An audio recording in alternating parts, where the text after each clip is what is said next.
पवित्र स्थल और पर्यटन स्थल, इन दोनों में बुनियादी अंतर है, इन दोनों में भाव का अंतर है, आस्था का अंतर है,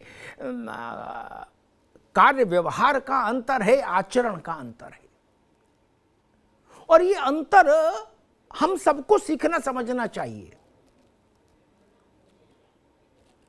जैन धर्म के सर्वोच्च आस्था केंद्र श्री संवेद शिखर जी के जरिए ये जो एक प्रसंग आया है, प्रकरण आया है, उसने एक बड़ा मुद्दा देश के सामने रखा है।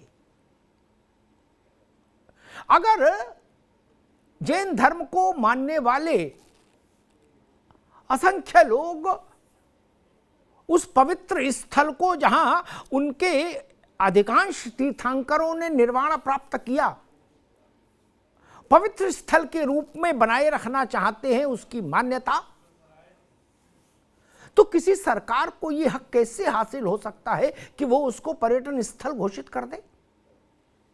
और पर्यटन स्थल घोषित कर दे तो पर्यटन स्थल के साथ जो स्वाभाविक विसंगतियां आती हैं वो आएंगी वहां। इसी की लड़ाई लड़ रहे हैं हमारे देश के जैन धर्मावलंबी। आपने शायद जैन समुदाय को पहली बार सड़क पर देखा होगा, हाथ में तख्ती लिए नारे लगाते हुए। अन्यथा यह समुदाय कभी भी धरना प्रदर्शन में शामिल होने वाला समुदाय नहीं रहा। शांत, अहिंसक, सात्विक समुदाय। वो आज अगर सड़क पर उतरा है आक्रोशित होकर, तो उसके भाव को देश को समझना चाहिए, झारखंड की सरकार को समझना चाहिए, केंद्र की सरकार को समझना चाहिए, और उसकी उस भाव और आस्था के साथ देश को खड़ा होना चाहिए। और श्री संवेद शिखर जी ही क्यों, जो रास्ता हमको जैन धर्मावलंबियों ने दिखाया है अपने पवित्र स्थल के जरिए,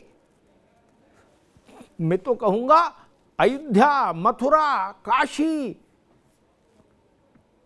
और देश के अन्य धर्मों के ऐसे ही पवित्रतम स्थलों को पर्यटन स्थल बनने से बचाना होगा। ये मुहिम भी जरूरी है। काशी और कोडई कनाल में अंतर होना चाहिए ना। अयोध्या और मुंबई में अंतर में भाव का अंतर होना चाहिए। मथुरा और दिल्ली में भाव का अंतर होना चाहिए कि नहीं होना चाहिए? वो स्थान पवित्रतम स्थान है। जैन धर्मावलंबियों ने जो विषय देश के सामने रखा है, उसके लिए एक ही उदाहरण मुझे दिखता है। जो पवित्र स्थल की गरिमा और मान्यता वेटिकन सिटी में है, क्रिश्चियनिटी के पवित्र स्थल की, इस्लाम में पवित्र स्थल की जो मान्यता और उसके अनुरूप आचरण मक्का मदीना में है, वैसा ही श्री संवेद शिखर जी के लिए होना चाहिए, और वैसा ही काशी, अयोध्या, मथुरा, इस तरह के पवित्रतम स्थलों के लिए भी होना चाहिए। पर्यटन स्थल और पवित्र स्थल, इन दोनों में भेद है, और इस भेद को देश को स्वीकार करना होगा।